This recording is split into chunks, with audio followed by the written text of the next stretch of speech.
کہیں ریاست بچانے کی باتیں تو کہیں نظام بدلنے کے نعرے۔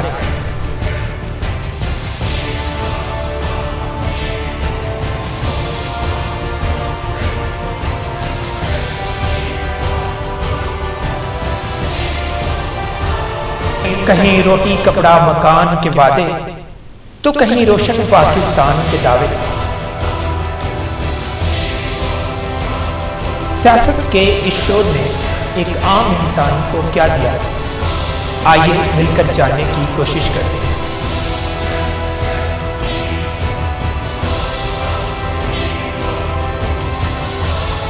دیکھنا مت بھولیے گا پروگرام اسٹیٹ ٹاک مرتضی رائے کے ساتھ صرف رسائی ٹی وی پر۔ السلام علیکم، ویلکم ٹو دی شو، میں ہوں مرتضی رائے۔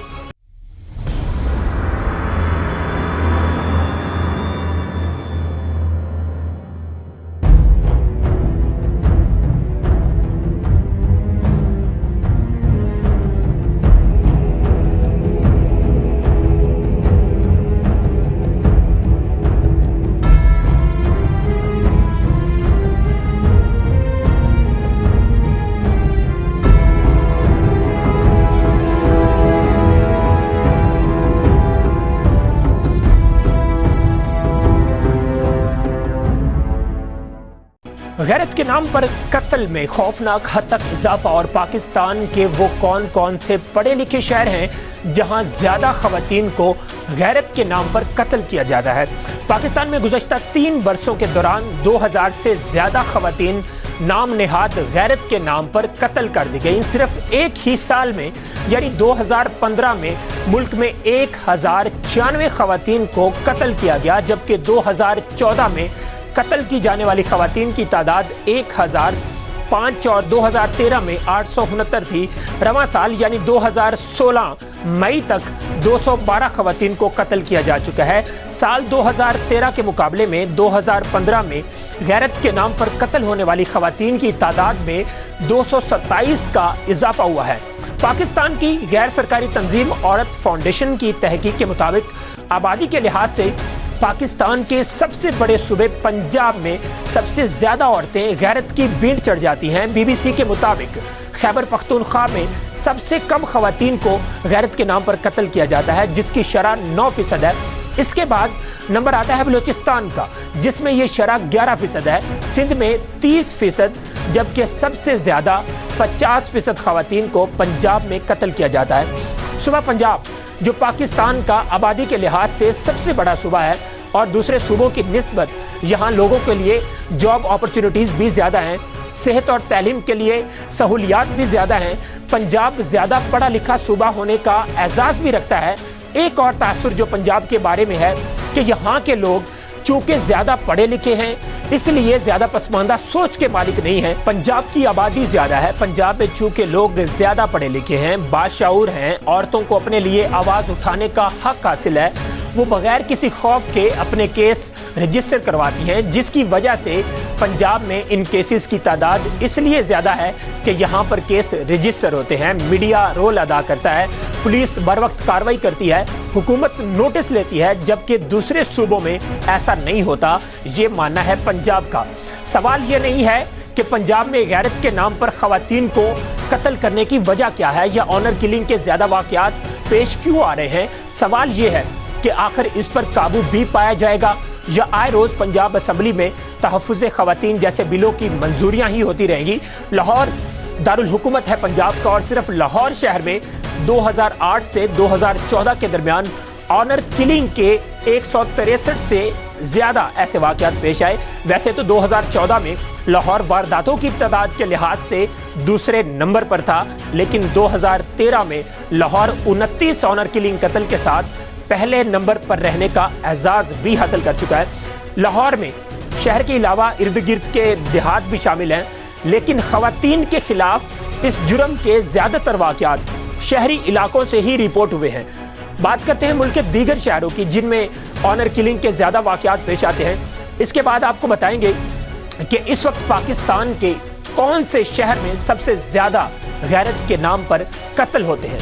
ہیومن رائٹس کمیشن پاکستان اور ایک غیر سرکاری تنظیم عورت فاؤنڈیشن کے مطابق، اور اس پر یہ BBC کی ایک رپورٹ بھی آ چکی ہے، جس کے مطابق پاکستان میں زیادہ تر آنر کلنگ کے واقعات لاہور، فیصل آباد، جیکب آباد، لاڑکانہ، پشاور، سکھر، گھوٹکی، رحیم یار خان، نصیر آباد اور کشمور ایسے شہر ہیں جہاں پہ یہ واقعات زیادہ پیش آتے ہیں۔ جیکب آباد، بات کرتے ہیں جیکب آباد کی، جہاں 2008 سے 2014 کے درمیان 222 آنر کلنگ کے واقعات پیش آئے۔ 2014 میں غیرت کے نام پر 33 قتل ہوئے اور یہ واقعات کے لحاظ سے ملک کا چوتھا بڑا شہر تھا۔ لاڑکانہ سندھ کا ایک اہم ضلع ہے اور اسے پیپلز پارٹی کا گڑھ بھی سمجھا جاتا ہے، جہاں سے ہر بار پیپلز پارٹی میدان مارتی ہے۔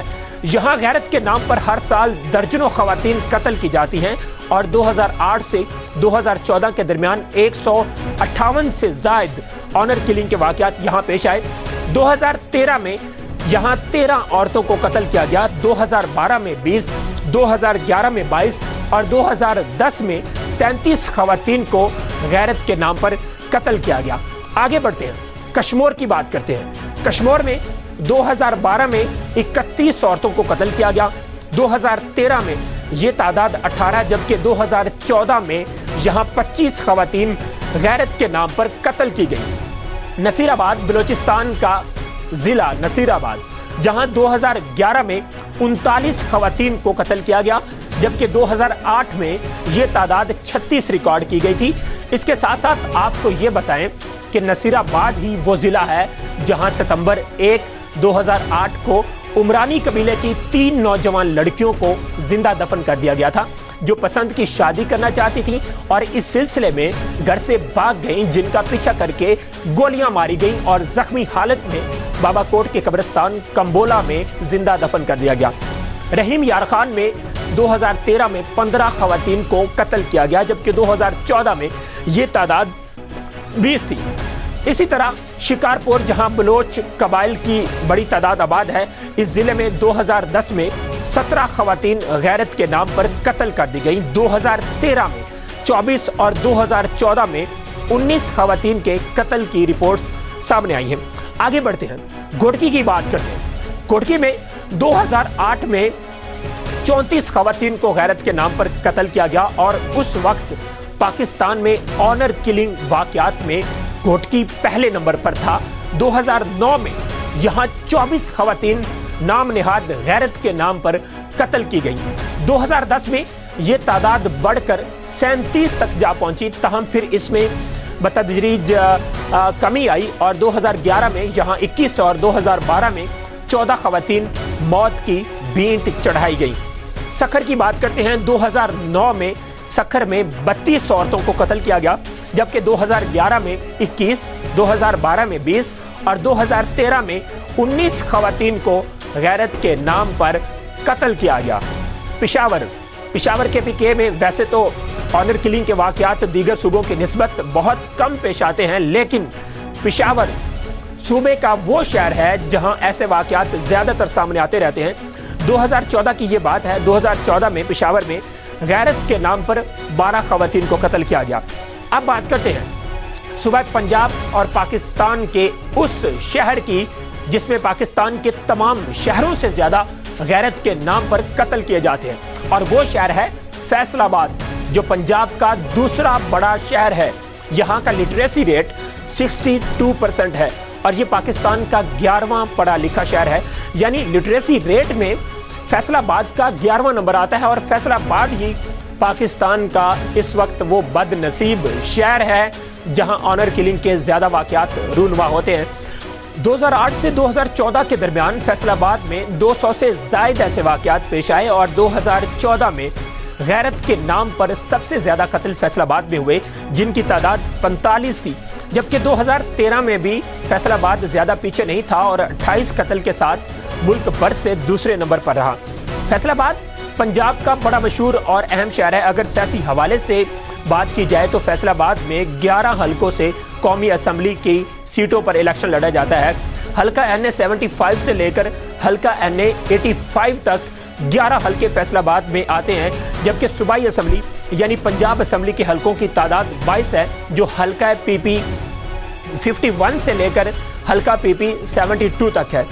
یہاں قومی اسمبلی کے 11 حلقوں سے پاکستان مسلم لیگ نون کے امیدوار کامیاب ہوئے، اور ان 11 حلقوں میں سے 3 پاکستان مسلم لیگ نون کے بڑے مضبوط حلقے تصور کیے جاتے ہیں، جن میں حلقہ این اے 76 جہاں سے طلال چودھری صاحب نے الیکشن جیتا، حلقہ این اے 82 سے رانا افضل خان صاحب کامیاب ہوئے، اور حلقہ این اے 84 جہاں سے عابد شیر علی صاحب دوسری بار کامیاب ہوئے، اور وہ اس وقت پانی و بجلی کے وزیر بھی ہیں۔ جب بھی ملک میں لوڈ شیڈنگ کی بات چھڑتی ہے یا عوام لوڈ شیڈنگ سے پریشان ہوتی ہے تو عابد شیر علی صاحب ضرور میدان میں آتے ہیں، اور عوام خصوصاً تاجروں کو وقتاً فوقتاً حوصلہ بھی دیتے رہتے ہیں، اور اس حوالے سے انہوں نے گزشتہ سال بھی ایک بات کی، وہ آپ کو سناتے ہیں کہ انہوں نے کیا کہا تھا، پھر آگے بات کرتے ہیں۔ میں تاجروں کا بہت مشکور ہوں کہ انہوں نے ہماری آواز کو سنا، ہماری ریکویسٹ کو مانا، اور انڈسٹری کو 8 گھنٹے کی لوڈ شیڈنگ کو انہوں نے مانا۔ میں ان کا شکریہ ادا کرتا ہوں، اور اللہ کے فضل و کرم سے ہمارے گیس کی شارٹیج کی وجہ سے ہمارے پاور پلانٹ بھی بند ہوئے تھے، لیکن اس کے باوجود اللہ کے فضل و کرم سے ہم انڈسٹری کو 0 لوڈ شیڈنگ پہ رکھا ہوا ہے۔ یہ ہمیں ہدایت ہے ہمارے وزیر اعظم صاحب کی۔ یہ آپ نے بات سنی عابد شیر علی صاحب کی۔ وزیر اعظم صاحب عابد شیر علی صاحب کو 0 لوڈ شیڈنگ کرنے کی ہدایت کر رہے ہیں، جو کہ ابھی تک نہیں ہوئی ہے۔ لوڈ شیڈنگ ختم ہوگی تو انڈسٹری چلے گی، انڈسٹری چلے گی تو تاجر خوش ہوں گے، عام آدمی کو روزگار ملے گا، ملکی معیشت کو بہت زیادہ سپورٹ ملے گی۔ کیا عابد شیر علی صاحب آنر کلنگ کی روک تھام پر بھی خود سے کوئی توجہ دیں گے، یا اس کے لیے بھی نواز شریف صاحب کی ہدایت کا انتظار کریں گے؟ ہمیں معلوم ہے کہ آپ کا کام اور ہے، آپ کی ذمہ داریوں میں آنر کلنگ کی روک تھام نہیں آتی، لیکن کیا آپ انسانیت کی ذمہ داریوں سے بھی آزاد ہیں؟ آپ کو یہ مقام ملا ہے تو آپ کوئی رول ادا کیوں نہیں کرتے؟ کیونکہ فیصل آباد آپ کا شہر ہے، اور اس وقت سب سے زیادہ غیرت کے نام پر یہاں عورتوں کو قتل کیا جا رہا ہے۔ میرا خیال ہے کہ فیصل آباد کے شہریوں نے تو آپ کو تمام مسائل کے حل کے لیے ووٹ دیے ہوں گے، نہ کہ صرف لوڈ شیڈنگ ختم کرنے کے لیے اور انڈسٹری کو چلانے کے لیے۔ اگر آپ کچھ نہیں کر سکتے تو طلال چودھری صاحب یا رانا افضل خان صاحب کی توجہ اس طرف دلائیے، کیونکہ جن عورتوں کو قتل کیا جاتا ہے وہ بھی اپنے اپنے گھروں میں ایک انڈسٹری چلا رہی تھی، جن سے پورے کے پورے خاندان وابستہ ہوتے ہیں، اور ان کو ہمیشہ کے لیے بند کر دیا جاتا ہے۔ امید یہی کی جاتی ہے کہ آپ غیرت کے نام پر بڑھتے ہوئے ان واقعات کی روک تھام کے لیے اپنا کردار ضرور نبھائیں گے، اور یہ ذمہ داری تمام صوبائی حکومتوں کی بھی ہے کہ وہ اپنے اپنے صوبوں میں ایسے واقعات کی روک تھام کے لیے ممکنہ اقدامات کریں۔ اگلے ٹاپک کی طرف بڑھیں گے، لیکن اس سے پہلے وقت ہوا ہے ایک شارٹ بریک کا۔ بریک کے بعد واپس آئیں گے تو بات کریں گے کہ سپریم کورٹ نے کہا ہے کہ 2006 سے پہلے آف شور کمپنیوں کی ملکیت ثابت ہو گئی تو سارا بوجھ شریف خاندان پر ہوگا۔ بریک کے بعد اس پر بات کریں گے۔ ایک شارٹ بریک، ہمارے ساتھ رہیے۔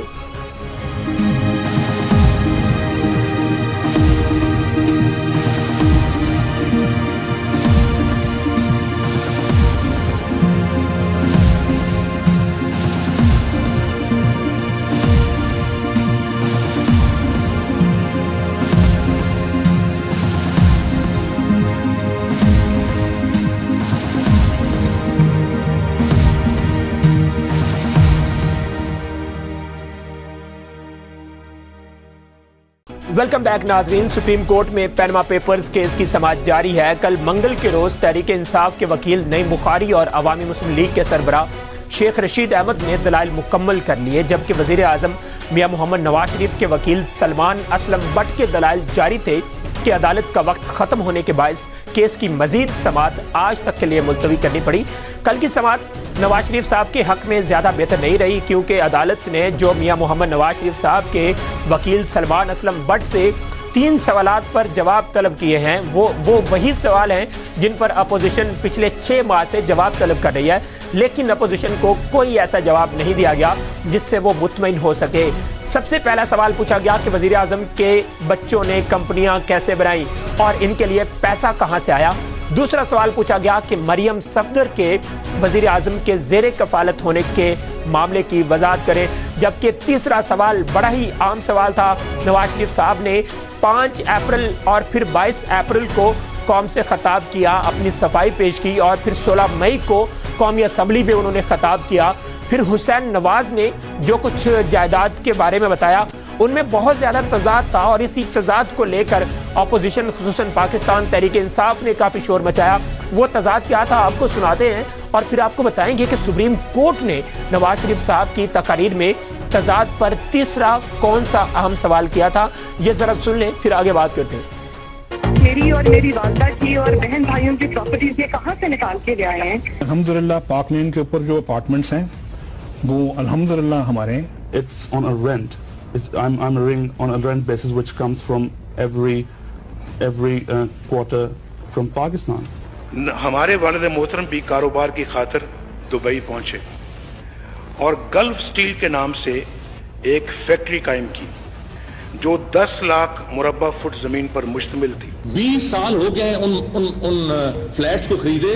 یہ اگر اس بات کو پروف کرتے ہیں میں ماننے کو تیار ہوں کہ ٹھیک ہے کہ یہ جو بالکل کہہ رہے ہیں صحیح کہہ رہے ہیں. جدہ سٹیل مل ہو یا لندن کے فلیٹس یا اور کوئی ادائیگی پاکستان سے ان کے لیے 1 روپیہ بھی باہر نہیں گیا. ریکارڈ پہ ہے حسن کے ٹیکس کہ جو ریکارڈ ہے اس پہ ہے. میری سینٹرل لندن میں پراپرٹیز تو دور کی بات ہے, میری پاکستان میں بھی کوئی پراپرٹی نہیں ہے. میں اپنے والد کے ساتھ رہتی ہوں.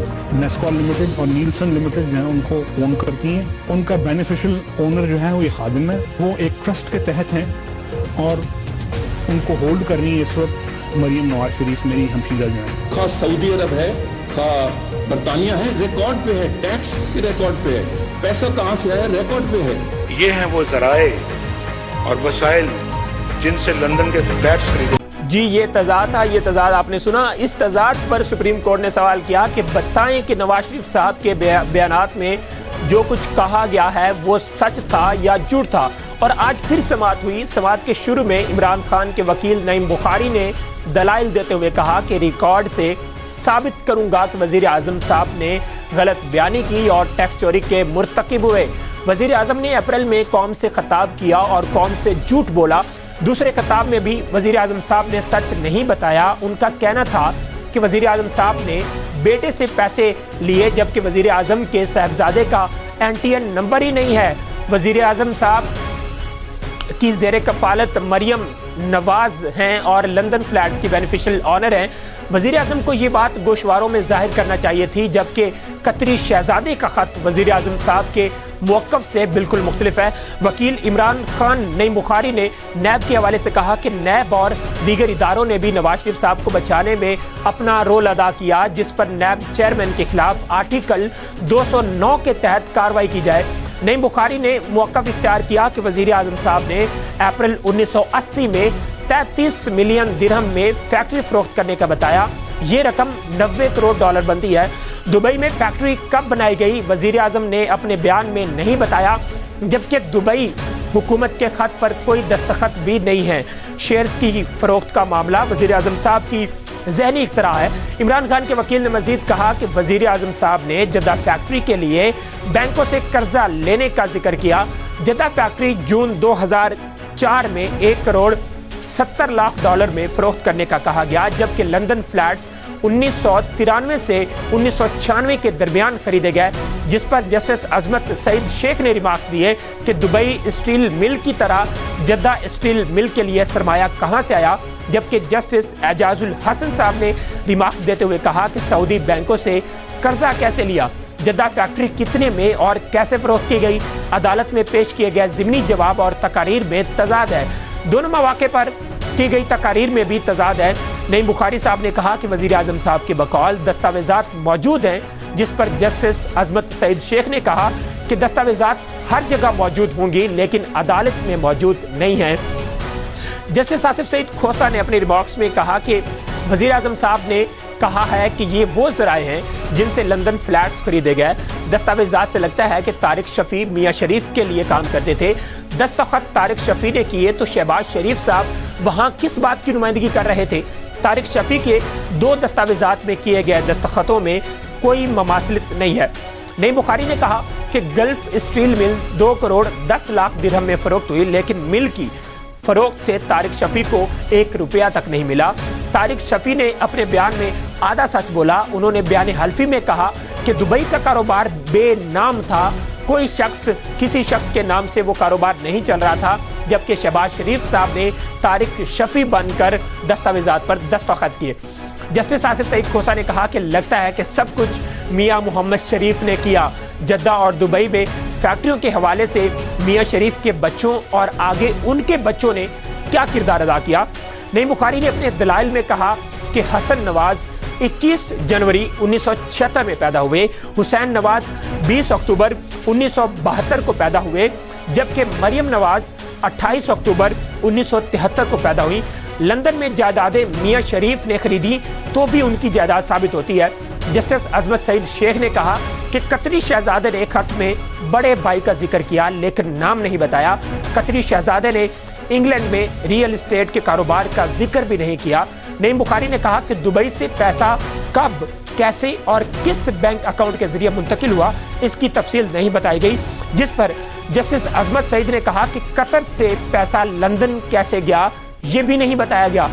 جسٹس آصف سعید کھوسا نے کہا کہ آپ کو 2006 سے پہلے شریف خاندان کی آف شور کمپنیوں کی ملکیت ثابت کرنا ہوگی۔ اگر یہ ثابت ہو جائے تو سارا بوجھ شریف خاندان پر ہوگا۔ نعیم بخاری نے کہا کہ 21 جولائی 1995 کو فلیٹ نمبر 16 اور 16A خریدے گئے، جبکہ فلیٹ 17A 2004 میں خریدا گیا۔ نعیم بخاری نے کہا کہ قطری شہزادے کو یہ سب کچھ کس نے بتایا کہ خط کے مطابق میاں شریف نے رقم حسین نواز کو دینے کا کہا۔ جسٹس عظمت سعید نے کہا کہ قطری شہزادے نے خط کس کو لکھا؟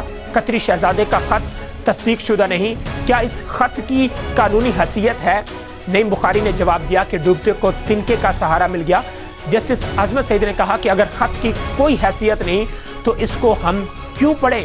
نعیم بخاری کا کہنا تھا کہ وزیر اعظم پارلیمنٹ میں قطری سرمایہ کاری کی بات کرنا بھول گئے تھے، جس پر جسٹس عظمت سعید صاحب نے ریمارکس دیے کہ سرمایہ کاری اگر وزیر اعظم نے کی ہوتی تو ان کو یاد ہوتا۔